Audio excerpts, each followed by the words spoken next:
Subscribe now and press the bell icon. Never miss an update. नमस्कार दोस्तों, स्वागत है आपका राष्ट्रीय ब्रांड यूट्यूब चैनल में। अगर आपको वीडियो अच्छी लगती है तो इस वीडियो को लाइक कीजिए, चैनल को सब्सक्राइब कीजिए, बेल आइकन को प्रेस करना ना भूलिएगा ताकि आपको इसी तरह की इंफॉर्मेटिव वीडियोस हर रोज मिलती रहे। दोस्तों, इस वीडियो को ज़्यादा से ज़्यादा अपने फ्रेंड्स एंड फैमिली के साथ शेयर कीजिएगा और अपने अपने ओपिनियन हमें कमेंट बॉक्स में बताना न भूलिएगा। दोस्तों, राष्ट्रीय ब्रांड के व्हाट्सएप और टेलीग्राम ग्रुप आप सभी के लिए अवेलेबल है। सो आप इस चैनल के अबाउट में जाकर फॉर्म फिल कर जुड़ सकते हैं हमारे व्हाट्सएप और टेलीग्राम ग्रुप में। फीमेल्स के लिए अलग से व्हाट्सएप ग्रुप अवेलेबल है, सो वो भी फॉर्म फिल कर हमारे व्हाट्सएप ग्रुप का हिस्सा बन सकती है। अब ज़्यादा देर ना करते हुए ले चलती हूँ आपको वीडियो की ओर। आशा करती हूँ आपको वीडियो पसंद आएगा।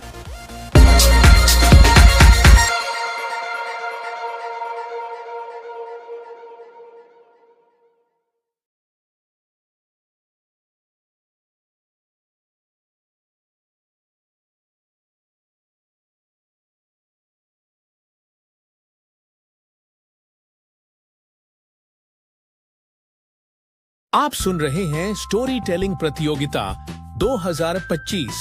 इस प्रतियोगिता का विजेता पूरी तरह से आपकी पसंद और मतदान पर निर्भर है। यदि आप अपने प्रिय प्रतिभागियों को विजयी देखना चाहते हैं तो उनकी वीडियो को लाइक करें और अधिकतर शेयर करें। याद रखें, आपकी सहभागिता ही उनकी सफलता की कुंजी है। तो चलिए बढ़ते हैं आज की बेहतरीन कहानी की ओर।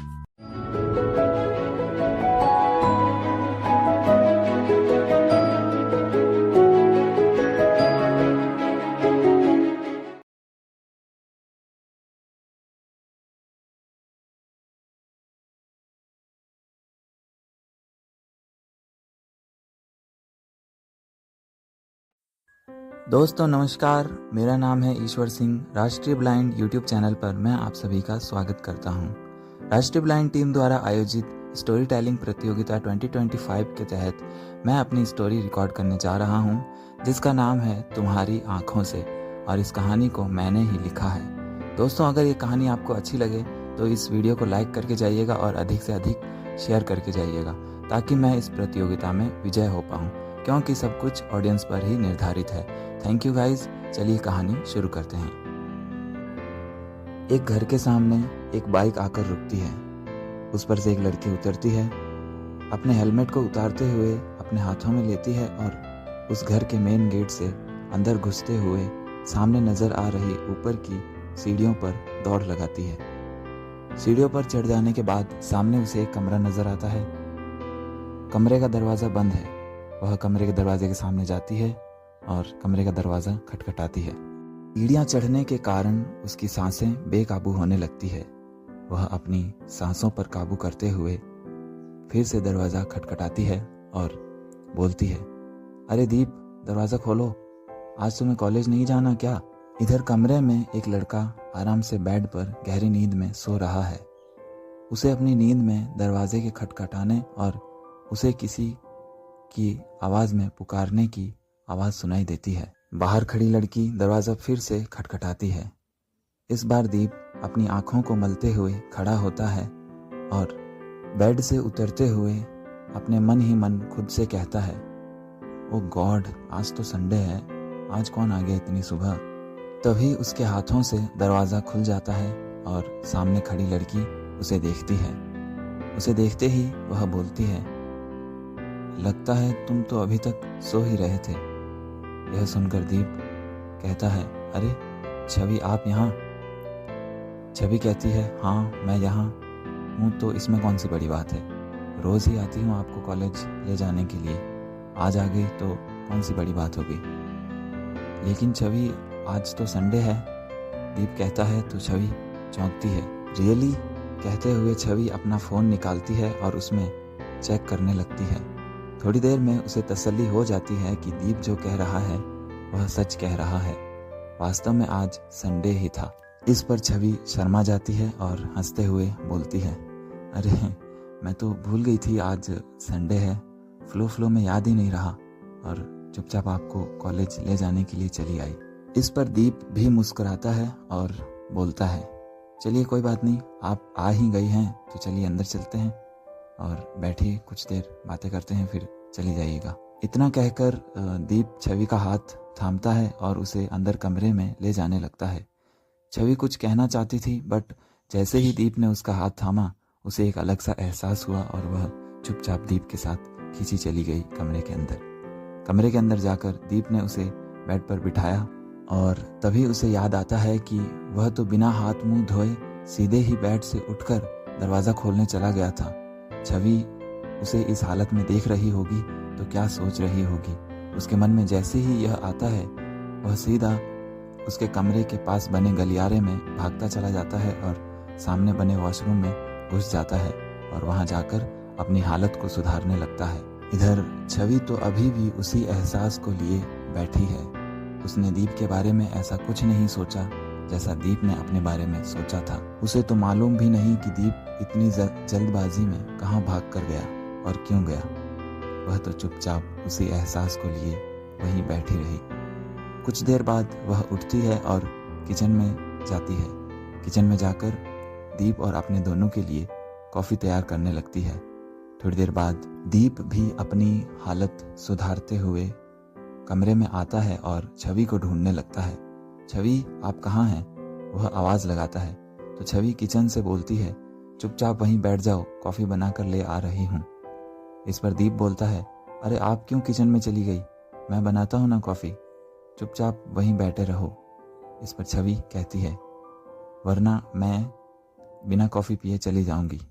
इस पर दीप कहता है, ओके सॉरी, मैं यहीं बैठ रहा हूँ, और चुपचाप वहीं बैठ जाता है। थोड़ी देर बाद दोनों एक साथ उसी कमरे में बैठकर कॉफ़ी पी रहे होते हैं और बातें कर रहे होते हैं। तभी दीप बोलता है, छवि, आप सचमुच भूल गई थी कि आज संडे है या फिर यूं ही मुझसे मिलने का मन था सो चली आई। इस पर छवि बुरा सा मुंह बनाते हुए बोलती है, देखो दीप, अब तुम मेरा मजाक बना रहे हो। तुम्हें तो पता है मेरा रैपिडो का काम है, यहाँ से वहाँ लोगों को ले जाना पड़ता है, हर रोज़ ले जाना पड़ता है। इसीलिए इन सब कामों के बीच एक संडे भूल जाऊँ ऐसा हो सकता है। बाकी जॉब्स की तरह मुझे संडे की छुट्टी नहीं मिलती है, इसीलिए मुझे याद नहीं रहा कि आज संडे है। इसीलिए मुझे लगा कि तुम्हें कॉलेज छोड़ने जाना चाहिए, इसलिए मैं चली आई। और जहाँ तक रही तुमसे मिलने की बात, तो तुम्हारी किस्मत इतनी भी अच्छी नहीं है कि छवि तुमसे मिलने आए। यह सुनकर दीप चौंक जाता है, इसका मतलब आप मुझसे मिलने नहीं आई? छवि कहती है, हाँ नहीं आई। तो फिर यहाँ मेरे साथ बैठकर कॉफ़ी क्यों पी रही हैं आप? इस पर छवि कहती है, कॉफ़ी पी रही हूँ क्योंकि कॉफ़ी मैंने बनाई है। दीप कहता है, अच्छा, सामान और घर किसका है? छवि कहती है, सामान और घर तो तुम्हारा ही है, मैंने कब कहा मेरा है। इस पर दीप कहता है, यही तो बात है, घर और सामान मेरा है, इसीलिए आपकी भी इतनी अच्छी किस्मत नहीं है कि आप मेरे ही घर में मेरे ही साथ बैठकर कॉफ़ी पिएं। Get out from here. यह सुनकर छवि चौंक जाती है, बोलती है, क्या मतलब है तुम्हारा? दीप बोलता है, मेरा मतलब है यहाँ से उठो और निकलो बाहर। इस पर छवि बोलती है, क्यों? दीप बोलता है, क्यों? क्योंकि आप मुझसे मिलने नहीं आई हैं, तो फिर आपका यहाँ पर बैठकर कॉफ़ी पीना और मुझसे बातें करना मुझे बर्दाश्त नहीं। इस पर छवि मुस्कुराते हुए कहती है, सॉरी दीप, मैं तुमसे ही मिलने आई थी। दीप कहता है, नहीं, आप मुझसे मिलने नहीं आई हैं। छवि कहती है, हाँ भाई, मैं सच कह रही हूँ, मैं तुमसे ही मिलने आई थी। दीप कहता है, नहीं, आप सच कहाँ कह रही हैं? सच तो ये है कि आज संडे है, संडे को मुझे कॉलेज जाना होता नहीं है, तो अगर मैं कॉलेज नहीं जाऊँगा तो फिर आप मुझे लेने क्यों आएंगी? और आप कह रही हैं कि आप मुझसे मिलने आई नहीं, तो फिर आपका यहाँ पर कोई काम नहीं, उठिए यहाँ से और निकलिए। यह कहते हुए दीप एक हाथ से उसके हाथ से कॉफ़ी का कप छीनता है और दूसरे हाथ से उसे पकड़कर खड़ी करता है और दरवाजे की तरफ ले जाने लगता है। छवि उसे समझाने की कोशिश करते हुए कहती है, अरे दीप, सॉरी, मैं मजाक कर रही थी, मेरा इरादा वैसा नहीं था। इस पर दीप कहता है, चुप, बिल्कुल चुप, इरादा बाद में बताना, अभी बाहर निकलिए। यह कहते हुए एक हाथ से दीप दरवाज़ा खोलता है और छवि को बाहर धकेल कर दरवाज़ा वापस बंद कर देता है। छवि थोड़ी देर के लिए वहीं खड़ी रहती है, दरवाज़ा खटखटाती है और रोने का नाटक करती है, लेकिन दीप दरवाज़ा नहीं खोलता है। छवि फिर भी थोड़ी देर तक वहीं खड़ी रहती है उसके बाद सीढ़ियों की तरफ बढ़ती है और अपने मन ही मन बोलती है, दीप के बच्चे, तुम्हें क्या लगता है तुम अपनी इन हरकतों से मुझे नाराज़ कर दोगे? ऐसा हो ही नहीं सकता। मुझे तुम्हारी ये हरकतें ही तो पसंद है और इन्हीं हरकतों की वजह से तो तुम पसंद हो। इतना कहते हुए वह तेज़ी से सीढ़ियाँ उतरकर अपनी बाइक पर जा बैठती है और बाइक स्टार्ट करके एक अनजाने रास्ते पर चलने लगती है। इधर ये सब हो जाने के बाद दीप अपने रोज़ाना के कामों में लग जाता है। उसने सबसे पहले दोनों कपों की कॉफ़ी ख़त्म की और उन्हें लेकर किचन में आता है। किचन में स्लाइड पर रखता है और वहाँ स्लाइड पर यूं ही बेख्याली में हाथ घुमाने लगता है। उसके हाथों से कुछ कटे हुए टमाटर और एक खुला हुआ मैगी का पैकेट टच होता है। टच होते ही उसे लगता है कि कुछ तो गड़बड़ है। वह उन चीज़ों को ध्यान से देखता है तो उसे समझ आ जाता है कि छवि नाश्ते की तैयारी करके गई है। वह अपने मन ही मन थैंक यू छवि कहता है और अपना फ़ोन जेब से निकालकर छवि को कॉल लगाता है। छवि कॉल अटेंड करते ही गुस्से में बोलती है, क्या है? इधर से दीप बोलता है, सॉरी यार, मुझे तुम्हारे साथ ऐसा नहीं करना चाहिए था। छवि बोलती है, अभी मेरे पास ना तो तुम्हारी सॉरी सुनने का टाइम है और ना ही तुमसे बात करने का। यह कहकर वह कॉल काट देती है। दीप को थोड़ा सा बुरा लगता है कि वह बिना कुछ सुने ही कॉल क्यों काट दिया उसने, लेकिन वह फिर से मोबाइल निकालता है, व्हाट्सएप ओपन करता है और छवि को एक सॉरी और नाराज़ का इमोजी सेंड कर देता है, जिसे छवि तुरंत देख लेती है। तो दीप अपने मन ही मन कहता है, ओहो, तो मैडम बिजी नहीं है, सिर्फ बिजी होने का नाटक कर रही हैं। सॉरी और इमोजी को देख छवि को लगता है कि दीप सचमुच नाराज़ हो गया है। तो वह अपनी बाइक को वापस उसी दिशा में घुमाती है जिस दिशा में दीप का घर है। वह दीप के घर से ज़्यादा दूर नहीं थी, सो जल्दी से घर पहुंच जाती है। दौड़कर ऊपर वाली सीढ़ियों को पार करते हुए कमरे के पास आकर खड़ी होती है। देखती है दरवाज़ा खुला हुआ है। वह चुपचाप अंदर चली जाती है। इधर दीप किचन में मैगी बनाने के लिए सारे मसालों और सब्जियों को मिक्स करके पूरी तैयारी कर रहा होता है। तभी छवि वहाँ आ जाती है और उसके सामने आकर डांस करने लगती है। दीप को किसी के होने का एहसास तो होता है, पर वह उसे नज़रअंदाज करते हुए अपनी तैयारी में लगा रहता है। तभी छवि उसके सामने आती है, कुछ पल रुकती है और फिर डांस करने लगती है। इस बार दीप को पता चल जाता है कि यह छवि है। वह उसे टारगेट करते हुए बोलता है कि बस करो छवि, अब इतना डांस भी मत करो, पैर दुखने लग जाएंगे। इस पर छवि चौंकती है और कहती है, क्या बात है यार, कमाल है तुम्हारी छठी इंद्री, कभी धोखा नहीं देती। इस पर दीप मुस्कुराते हुए कहता है, यही तो बात है मेरी छठी इंद्री की। ये तो किचन है जहाँ मैंने आपको आसानी से पहचान लिया, लेकिन आप तो मुझे कहीं भी मिलोगे तो मैं आपको आसानी से पहचान लूंगा। यह कहकर दीप अपना हाथ छवि की ओर बढ़ाता है और छवि उसे देख लेती है। छवि भी धीरे से अपने हाथ को आगे बढ़ाकर उसका हाथ थाम लेती है। हाथ थामते ही दीप कहता है, सॉरी छवि, आप तो जानती हैं मेरी मजाक करने की आदत है और मैं ऐसे ही मजाक करता हूँ। छवि कहती है, कोई बात नहीं पागल, मुझे बुरा नहीं लगा, अगर बुरा लगा होता तो मैं यहाँ नहीं आती।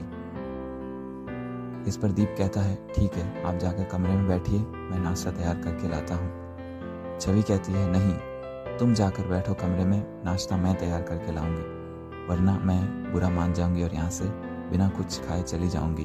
वैसे तुम्हें बता दूं, मुझे बहुत भूख लग रही है। इस पर दीप ओके कहता हुआ वहाँ से चला जाता है और कमरे में जाकर बैठ जाता है। छठी इंद्री का नाम सुनते ही आपको कुछ समझ तो आ गया होगा, नहीं आया तो मैं बता देता हूँ कि दीप एक ब्लाइंड लड़का है जो कि ग्रेजुएशन कर रहा है और साथ ही साथ यूपीएससी की तैयारी भी कर रहा है। इसके घर में कोई नहीं है सिवाय एक माँ के, जो कि मजदूरी कर अपने फैमिली का खर्च उठाती हैं और दीप को भी संभालती हैं। दीप उन्हें ज़्यादा परेशान नहीं करता है, बट कभी कभी बहुत ज़्यादा इम्पोर्टेंट काम हो जाता है तभी उनसे पैसे मांगने की कोशिश करता है। इधर छवि एक नॉर्मल लड़की है और रैपिडो में काम करती है। परेशान लोगों को देख नहीं पाती और खुद भी परेशान हो नहीं सकती। लाइफ की प्रॉब्लम्स कभी उसे परेशान नहीं कर पाती हैं। जब भी कोई परेशान व्यक्ति उसे दिख जाता है, उसे परेशान रहने नहीं देती है, कुछ भी कोशिश करके उसे हंसाने का प्रयास ज़रूर करती है। छवि ने अपना ग्रेजुएशन कंप्लीट कर लिया है और अपनी लाइफ को एंजॉय करती है।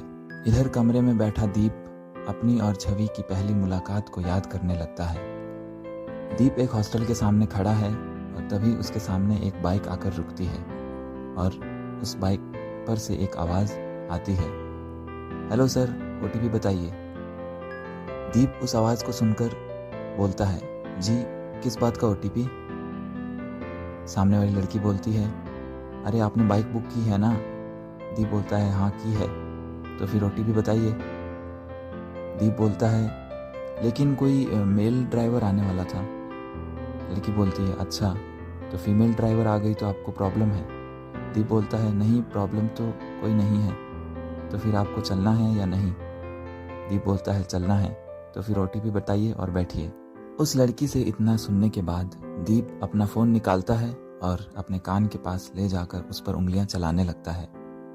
उसे ऐसा करते हुए देख लड़की बोलती है, अरे सर पहले फ़ोन का लॉक तो खोल लीजिए। दीप बोलता है, नहीं मेरे फ़ोन का लॉक नहीं है, ये अनलॉक है, ऐसे ही चलता है।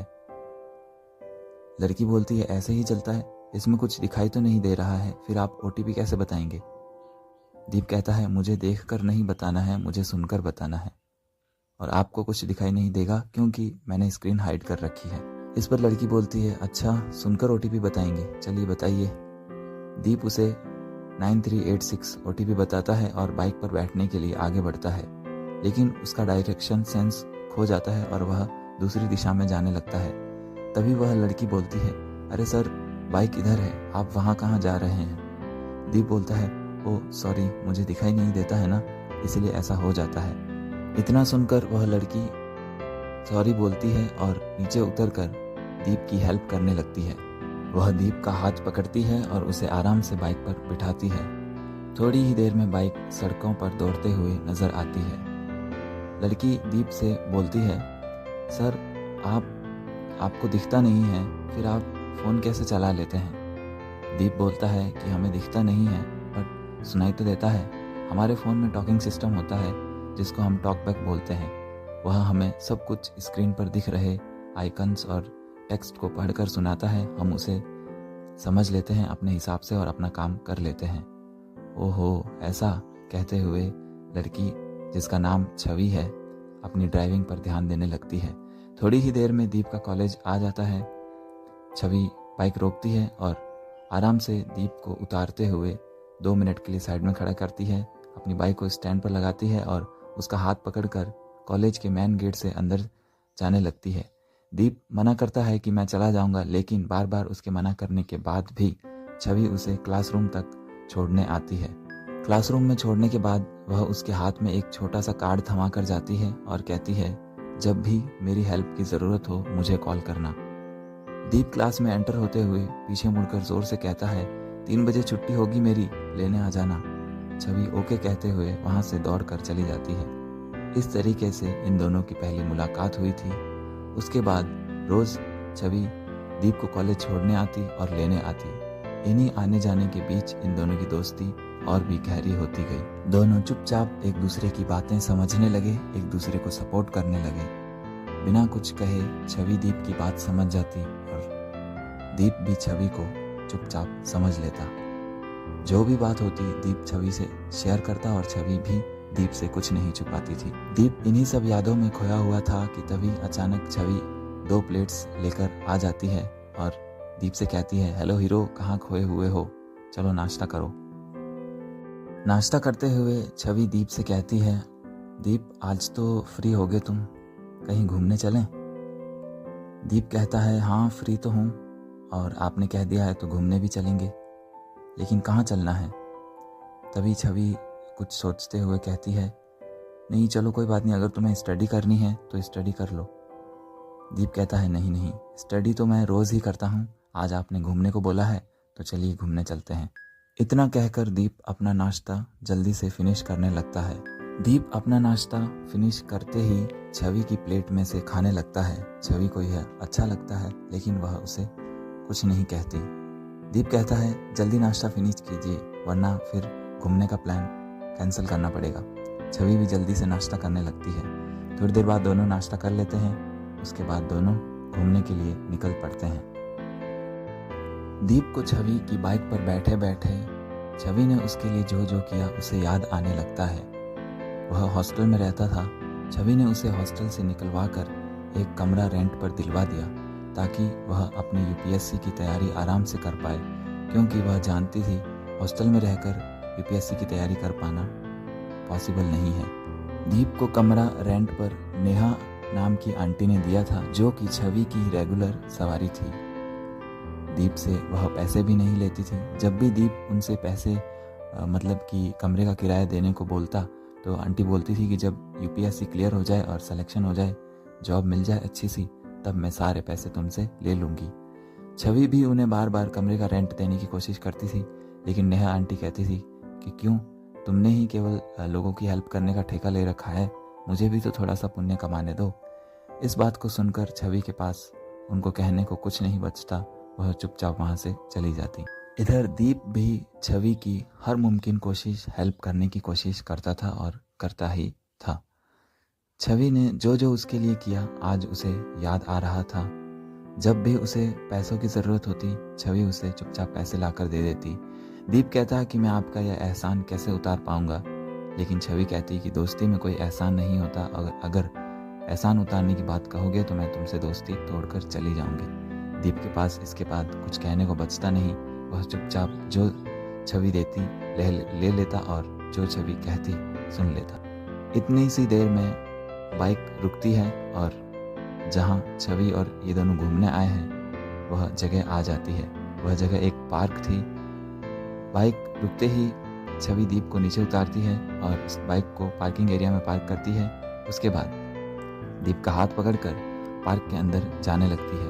पार्क बहुत सुंदर है, हर तरफ फूल और अलग अलग पेड़ पौधे दिखाई दे रहे हैं। छवि चलते हुए पार्क के एक कोने में पहुंचती है जहां पर एक झूला लगा हुआ है पेड़ पौधों से घिरा हुआ। दीप को उस झूले पर बिठाती है। छवि भी उसके सामने बैठती है और अपने पैरों से झूले को चलाते हुए दीप को देखने लगती है। दीप भी छवि को देखता है और उसे महसूस करने की कोशिश करता है। दोनों के बीच बहुत देर तक खामोशी पसरी रहती है। दीप उस खामोशी को तोड़ते हुए बोलता है, क्या हुआ छवि, आज आप बहुत खामोश हैं, कुछ बोल क्यों नहीं रही हैं? इस पर छवि धीरे से जवाब देती है, मैं क्या बोलूं दीप, तुम ही कुछ बोलो। इतना सुनने के बाद दोनों के बीच फिर से खामोशी छा जाती है। थोड़ी देर बाद दोनों एक साथ बोल पड़ते हैं, मुझे कुछ कहना है। दोनों एक साथ बोले इसलिए दोनों को हंसी आ जाती है और दीप कहता है, ठीक है पहले आप बोलिए, लेकिन छवि कहती है पहले तुम बोलो। इस तरीके से दोनों लड़ाई करने लगते हैं, लेकिन दीप कहता है चलो मैं ही बोलता हूँ, लेकिन हाँ आपको मेरे बात बताना होगा कि आप भी क्या कहना चाहते थे। छवि कहती है ठीक है। दीप धीरे से अपने आप को एडजस्ट करता है और कांपते हुए हाथों से छवि के हाथों को थामता है और धीरे से बोलता है, छवि मैं जिंदगी भर तुम्हारे साथ रहना चाहता हूँ, हर पल तुम्हारी आंखों से इस दुनिया को देखना चाहता हूँ, हर दम तुम्हें अपने पास महसूस करना चाहता हूँ, तुम्हें अपने पास चाहता हूँ। यह सुनकर छवि की आंखों से खुशी के आंसू निकलने लगते हैं, क्योंकि वह तो कितने समय से इस पल का इंतजार कर रही थी जो कि आज पूरा हो रहा है। तभी दीप आगे बोलता है, आपने मुझे बहुत सपोर्ट किया है छवि, मैं आपसे बहुत दिनों से ये बात। दीप इतना ही बोल पाता है कि छवि उसके मुंह पर हाथ रख देती है और कहती है, ठीक है कुछ मत कहो, मुझे सब पता है, मैं जानती हूँ कि तुम मुझसे बहुत प्यार करते हो, बहुत दिनों से तुम मुझसे ये बात कहना चाहते थे, लेकिन तुम ब्लाइंड हो, देख नहीं सकते, तुम्हारे पास जॉब नहीं है, अपना घर नहीं, यही सब सोचकर तुमने मुझसे कुछ नहीं कहा, तुम्हें लगता था कि मैं शायद तुम्हें एक्सेप्ट नहीं करूँगी। यह सुनकर दीप चौंक जाता है, कहता है ये बात आपको कैसे पता? छवि कहती है, जो इस कहानी का लेखक है ना ईश्वर, उसने सब कुछ बता दिया मुझे। ओहो, दीप थोड़ा सा खुश भी होता है और थोड़ा सा घबरा भी जाता है। इस पर छवि कहती है, उसने तो अच्छा किया मुझे ये सब बताकर। दीप कहता है, हाँ अच्छा किया। अब छवि फिर से बोलती है, लेकिन पागल तुम बहुत गलत सोचते थे, मैं भी तुम्हें बहुत चाहती हूँ, तुमसे बहुत प्यार करती हूँ, तुम्हारे साथ हर पल रहना चाहती हूँ। तुम जैसे भी हो मुझे पसंद हो, लेकिन अब मैं भी तुम्हें कुछ बताना चाहती हूँ। छवि इतना ही कह पाती है कि दीप उसके होठों पर उंगली रख देता है और बोलता है, मैं भी जानता हूँ कि आप मुझसे क्या कहना चाहती हैं। आप भी मुझछे बहुत प्यार करती हैं, बहुत टाइम से ये सब कहना चाहती थी, लेकिन मेरी स्टडी में कोई प्रॉब्लम ना आ जाए, मेरी स्टडी ना रुक जाए, मेरा सिलेक्शन ना रुक जाए, इस वजह से आप मुझसे कुछ नहीं कह रही थी, है ना। इस बार छवि चौंकती है और कहती है, तुम्हें कैसे पता। दीप कहता है, जिसने तुम्हें बताया उसने मुझे भी बता दिया। दोनों साथ में बोल पड़ते हैं, ओहो, तो दोनों के साथ खेल खेला है इसने, इसको तो सबक सिखाना ही पड़ेगा। छवि कहती है, सबक तो बाद में सिखाएंगे, पहले हमारी जो अधूरी बातें रह गई हैं उनको तो पूरा कर दें। यह कहते हुए दोनों ने एक दूसरे को गले से लगा दिया। खामोशी ने उन दोनों के बीच के रिश्ते की हर बात कह दी, जो कहनी बाकी रह गई थी वह सब कुछ कह दिया। जिंदगी भर का वादा कर दिया एक दूसरे से, खामोश और खामोश रहते हुए ही। होता है ना, कभी बहुत कुछ कह जाने के लिए खामोश रह जाना ही बहुत कुछ हो जाता है। दोनों यूं ही कई देर तक खामोशी से एक दूसरे के गले से लगे रहे और समझते रहे एक दूसरे के जज्बात, एक दूसरे की भावनाओं को। थोड़ी देर बाद छवि ने गले लगे हुए ही कहा, तो कब आ रहे हो फिर रिश्ता लेकर मेरे घर पर। इतना सुनकर दीप ने अपनी जेब में हाथ डाला और फ़ोन निकालकर अपनी मम्मी को कॉल लगाया और उनसे बताने लगा कि उनकी बहू मिल चुकी है। इधर छवि कहती है कि बात जल्दी कंप्लीट करो, उस ईश्वर को भी सबक सिखाना है। तो दोस्तों, बस यही थी आज की हमारी कहानी। फिर मिलूंगा किसी नई कहानी में आप सभी से, अगर इन दोनों ने मुझे जिंदा छोड़ा तो, क्योंकि आप तो जानते ही हैं दोस्त दूसरे दोस्त की कितनी बुरी हालत कर सकता है, आपको तो पता ही होगा। अगर आपको लगता है कि मैंने सही किया तो मेरे लिए दुआ करना कि इन दोनों के हाथों से मैं बच जाऊं। बाकी कहानी ख़त्म, पैसा हजम। कहानी आपको अगर अच्छी लगी है तो वीडियो को शेयर कीजिएगा अधिक से अधिक और लाइक कीजिएगा, ठीक है। कमेंट भी कीजिएगा कैसी लगी आपको कहानी, क्योंकि ऑडियंस पर निर्धारित है सब कुछ। अगर आप चाहेंगे तो मैं विजय हो पाऊँगा, नहीं तो मैं यहीं पर रह जाऊँगा। Okay guys, thank you so much, thank you so much for listening me and good day to you. Thank you.